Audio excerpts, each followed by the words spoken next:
Assalamualaikum warahmatullahi wabarakatuh. Yang saya hormati Bapak Bambang Purnomo SEMM selaku dosen pengampu mata kuliah Manajemen Hubungan Pelanggan serta teman-teman yang saya banggakan. Sebelumnya perkenalkan, nama saya Syafira Aulia Hafiz dengan NIM C1B023002. Di sini saya akan mempresentasikan hasil resum mata kuliah Manajemen Hubungan Pelanggan. Baik, kita masuk ke bahasan pertama mengenai peran data analis dalam mengoptimalkan CRM. Data analis menggunakan CRM untuk membantu perusahaan memahami perilaku pelanggan, meningkatkan pengalaman pelanggan, dan mendorong pertumbuhan bisnis melalui pendekatan berbasis data dan lebih terukur. Nah, CRM ini berfungsi sebagai pusat penyimpanan semua interaksi dan data pelanggan yang mencakup informasi kontak, riwayat pembelian, dan interaksi komunikasi. Dengan penggunaan CRM, data analis dapat meningkatkan pengalaman pelanggan melalui beberapa cara, yaitu yang pertama dengan pengalaman pelanggan yang dipersonalisasi. Nah, CRM mengumpulkan dan menyimpan berbagai data pelanggan mulai dari riwayat pembelian, interaksi sebelumnya, dan preferensi. Kemudian kedua, memahami emosi dan kepuasan pelanggan dengan analisis sentimen. CRM menjadi gudang data yang dapat diintegrasikan dengan alat analisis sentimen. Data interaksi terekam di CRM seperti rekaman panggilan atau ulasan media sosial. Nah, di mana rekaman atau ulasan tersebut dapat mendeteksi apakah sentimen pelanggan positif, negatif, atau netral terhadap suatu produk atau layanan. Kemudian ketiga, integrasi data dan pelanggan. CRM berfungsi sebagai pusat data pelanggan. Dengan data yang terintegrasi, analis dapat membuat laporan lebih akurat tentang perilaku pelanggan, tren, dan kinerja. Selanjutnya, masuk ke materi penciptaan nilai pelanggan.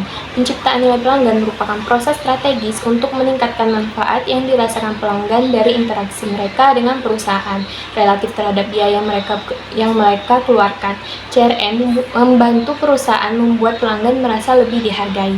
Nah, strategi CRM dalam menciptakan nilai pelanggan yang pertama adalah personalisasi. Personalisasi merupakan fondasi nilai pelanggan. Dengan data yang dikumpulkan oleh CRM, perusahaan akan lebih memahami kebutuhan individu, menawarkan produk atau layanan yang lebih relevan, dan meningkatkan kepuasan pelanggan serta loyalitas pelanggan. Kemudian kedua, layanan pelanggan yang unggul. Hal ini merupakan kunci dalam mempertahankan pelanggan dan customer lifetime value. Nah, dengan informasi yang lebih lengkap, jika terdapat masalah, maka masalah tersebut akan lebih cepat terselesaikan sehingga dapat meningkatkan kepuasan pelanggan. Kemudian ketiga, pemasaran tertarget.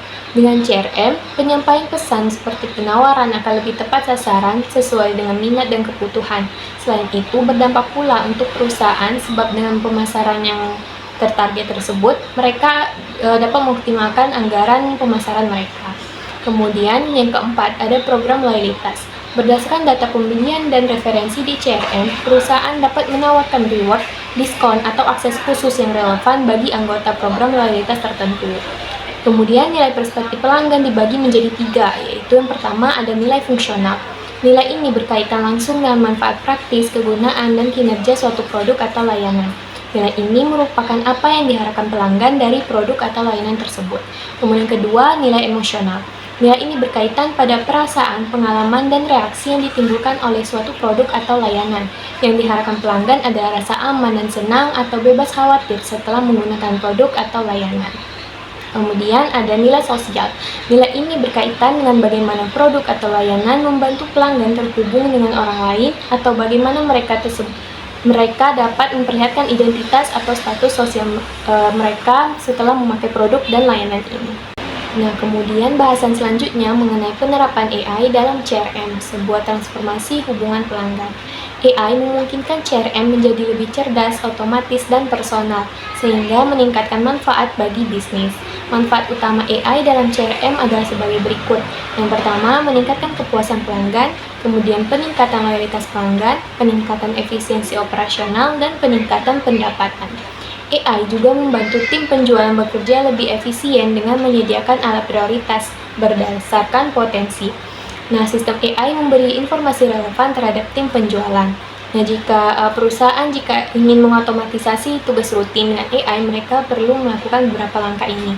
Yang pertama, ada entry data otomatis.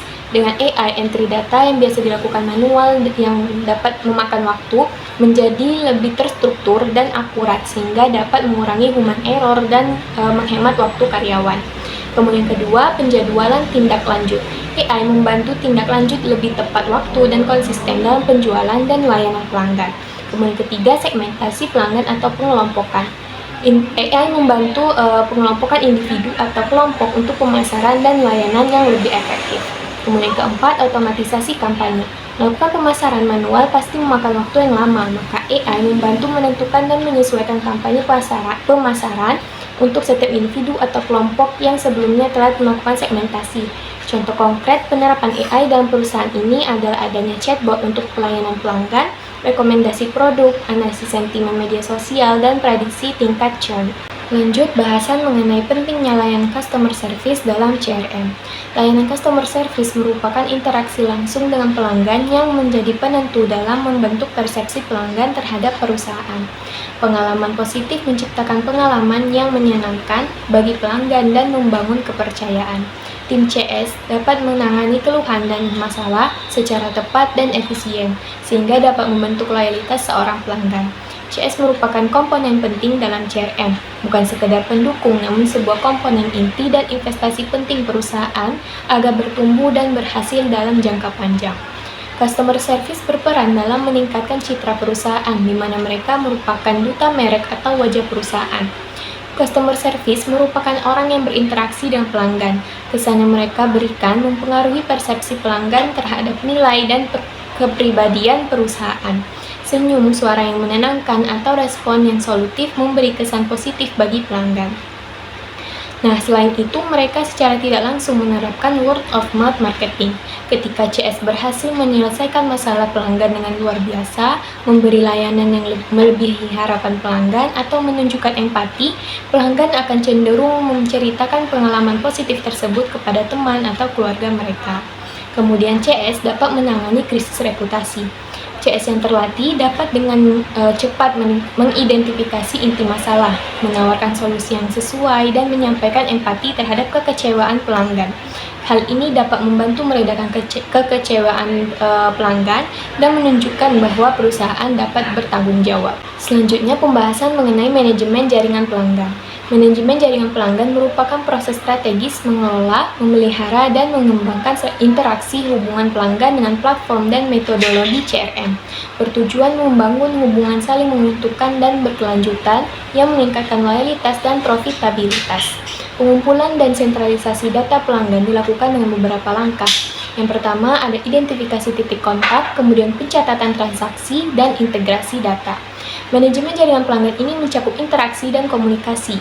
Yang pertama itu otomatisasi pemasaran yang memungkinkan bisnis untuk meningkatkan efisiensi dan personalisasi. Kemudian kedua, komunikasi multisaluran yang dapat memberi pelanggan beberapa pilihan untuk berinteraksi melalui saluran yang mereka sukai. Kemudian ketiga, manajemen penjualan dapat membantu pengelolaan siklus penjualan hingga penutupannya yang dapat membuahkan hasil apakah efektif dan efisien. Kemudian keempat, layanan pelanggan yang berfokus pada penyediaan dukungan dan bantuan kepada pelanggan selama berinteraksi dengan perusahaan. Manajemen jaringan pelanggan dapat mengembangkan hubungan dan loyalitas dengan layanan proaktif, pengumpulan umpan balik atau feedback, dan pemberian program loyalitas. Pembahasan selanjutnya mengenai korelasi Customer Relationship Management dan Supply Relationship Management. CRM dan SRM memiliki titik persamaan. Yang pertama, fokus pada hubungan. CRM berupaya membangun loyalitas dan kepuasan, sedangkan SRM berfokus pada kemitraan saling menguntungkan dengan pemasok. Kemudian kedua, pengelolaan data. CRM mengelola data pelanggan, sedangkan SRM mengelola data pemasok. Kemudian ketiga, manajemen komunikasi. CRM memastikan komunikasi personal dengan pelanggan, sedangkan SRM membangun saluran komunikasi terbuka dan kolaboratif dengan pemasok. Kemudian yang keempat, optimalisasi proses. Baik CRM maupun SRM bertujuan menyederhanakan dan mengoptimalkan proses yang melibatkan interaksi dengan pelanggan atau pemasok. Nah, SRM juga berkontribusi pada tujuan CRM, diantaranya kontribusi pada peningkatan reputasi, responsivitas kebutuhan pelanggan, pengurangan biaya dan harga kompetitif, kemudian inovasi dan pengembangan produk, dan keandalan rantai pasok. Nah, manfaat SRM sendiri yang pertama adalah pengurangan biaya. Dengan hubungan yang kuat dengan pemasok memungkinkan adanya negosiasi harga yang lebih mudah dan menguntungkan. Kemudian pengurangan risiko pemasok. SRM mendorong pengembangan pemasok dan mengurangi ketergantungan pada satu sumber risiko gangguan pasokan. Kemudian ada peningkatan inovasi. Hubungan yang kuat dengan pemasok dapat memperoleh akses ke inovasi teknologi yang dikembangkan oleh pemasok. Kemudian seluruh manfaat di atas berkontribusi pada penciptaan keunggulan kompetitif perusahaan. Masuk ke bahasan terakhir yaitu tantangan penerapan CRM dan tujuan akhir CRM bagi perusahaan, di mana terdapat 3 tantangan penerapan CRM. Yang pertama itu ada tantangan sumber daya manusia, adanya resistensi karyawan terhadap perusahaan.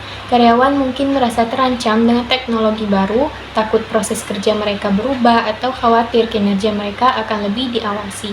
Kemudian keterlibatan manajemen yang kurang. Tanpa dukungan dan leadership yang kuat dari manajemen puncak, CRM akan sulit diterapkan sehingga manajemen perlu menunjukkan komitmen dan komunikasikan visi CRM dengan jelas. Dan kurangnya pelatihan yang memadai. Pelatihan yang tidak memadai hanya akan membuat karyawan kesulitan mengintegrasikan sistem secara optimal. Kemudian kedua ada tantangan teknis dan data. Kualitas data yang buruk hanya akan merusak efektivitas CRM. Keputusan diambil berdasarkan data. Nah, jika datanya buruk, maka hasilnya juga akan buruk. Kemudian integrasi sistem yang sulit. Integrasi sistem CRM bisa sangat kompleks dan mahal sehingga membutuhkan waktu integrasi yang cukup lama dan keahlian teknis yang baik.